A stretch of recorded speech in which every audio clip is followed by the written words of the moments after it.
অবশেষে অপেক্ষা ফুরালো। ভারত বদের মহাগল্প লিখলেন হামজা সামিত্রা। জাতীয় স্টেডিয়ামে ইতিহাস গড়লেন তারা। 22 বছরে খরা কাটিয়ে ভারতের বিপক্ষে প্রায় ভুলতে বসা জয়ের স্বাদ পেল বাংলাদেশ। এএফসি এশিয়ান কাপ বাছাইয়ের ম্যাচে ভারতের বিপক্ষে মঙ্গলবার মাঠে নামে বাংলাদেশ। ঢাকায় জাতীয় স্টেডিয়ামে মুখোমুখি হয় দুইটি দল, যেখানে শেষ হাসি স্বাগতিকদের। ভারতকে হারিয়েছে 1-0 ব্যবধানে। ভারতের বিপক্ষে 2003 সাফ চ্যাম্পিয়নশিপের পর কোনো জয় ছিল না বাংলাদেশে। তবে এবার ঘুরে দাঁড়ানো সেই উপলক্ষ পায় ঘরের মাঠে তৈরি ছিল মঞ্চ, যে মঞ্চে আর ভুল করেনি হাইবিয়ার কাবরেরার দল। শেষ দুই ম্যাচে হংকং ও নেপালের বিপক্ষে খুব কাছে গিয়েও জিততে পারেনি বাংলাদেশ, তবে এবার আর সুযোগ হাতছাড়া করেনি। চির প্রতিদ্বন্দ্বীদের বিপক্ষে তুলে নেয় অরধ্য জয়। জয়টা কতখানি কাঙ্ক্ষিত ছিল তা ম্যাচ শেষে খেলাতে বাদ ভাঙা উচ্ছ্বাস আর খেলোয়াড়দের আবেগঘন চোখ দেখেই বোঝা যায়। যদিও বাছাই পর্বে শেষ ম্যাচে এই জয় কোনো কাজে আসবে না দলে।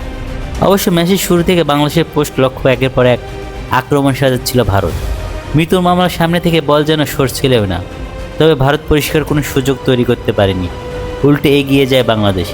জাতীয় স্টেডিয়ামকে নাচিয়ে তোলেন শেখ মুরসালিন। যদি আসর কারিগর রাকিব হোসেন 12তম মিনিটে পাল্টা আক্রমণ থেকে বল পেয়ে দ্রুত গতিতে তিনজনকে কাটিয়ে ভারতের বক্সে ঢুকে যান রাকিব। বাম দিক থেকে রাকিব যেন ক্রসটি নেন, তাতে দুর্দান্ত সামনে নেন মুরসালিন। ভারতের গোলরক্ষক এগিয়ে এসে শেষ রক্ষা করতে পারেননি। বাংলাদেশের জার্সিতে 7ম গোলটি করে যায় মুরসালিন। গোল পেলেও ম্যাচে তাল খুঁজে পাচ্ছিল না বাংলাদেশ। এদিকে চোটে পড়ে 27 মিনিটে উঠে যেতে বাধ্য হন তারেক কাজী। তার বদলি হিসেবে মাঠে নামেন শাকিল আহমেদ তপু। 34 মিনিটে সমতা ফেরানোর বড় সুযোগ পেয়ে ভারত হাতছাড়া করে। তবে বাংলাদেশকে বাঁচান হামজা। ভারতের একজনের ক্রস হেডে ক্লিয়ার করেন তিনি, তবে এটা খানিকটা পরেই উত্তেজনা ছড়ায় ম্যাচে। হঠাৎই তপু বর্মনের সাথে ভারতের বিক্রমের সংঘর্ষ হয়, ফলে উত্তেজনা ছড়িয়ে দুই দলের খেলোয়াড়দের মাঝে, এমনকি একটা সময় হাতাহাতির পর্যায়েও পৌঁছায়। এমত অবস্থায় রেফারি তপু ও বিক্রম দুজনকেই হলুদ কার্ড দেখান। এরপর অবশ্য তেমন বলার মতো কিছু ঘটেনি। হামজা দূরপাল্লার এক শট নিলেও অল্পের জন্য গোলপোস্টে বাইরে দিয়ে চলে যায়। 1-0 এগিয়ে থেকেও বিরতি যায় বাংলাদেশ। দ্বিতীয় অর্ধে ভারতের শুরুটা ছিল আক্রমণাত্মক। এর মাঝে 78 মিনিটে তপু বর্মনের পেনাল্টি বক্সের বাইরে থেকে না দুর্বল শট ফিরিয়ে দেন ভারতীয় গোলরক্ষক। 83 মিনিটেও সুযোগ তৈরি হয়।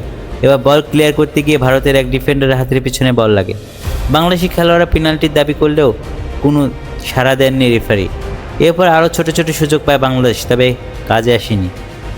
এদিকে ভারত আর গোল করতে না পারায় আন্তর্জাতিক ফুটবলে বাংলাদেশ জিতল 5 ম্যাচ পর। আজকের আগে সর্বশেষ গত জুনে প্রীতি ম্যাচে ভুটানকে 2-0 করে হারিয়েছিল বাংলাদেশ। বাশার সবুজ, নেক্সট নিউজ 24।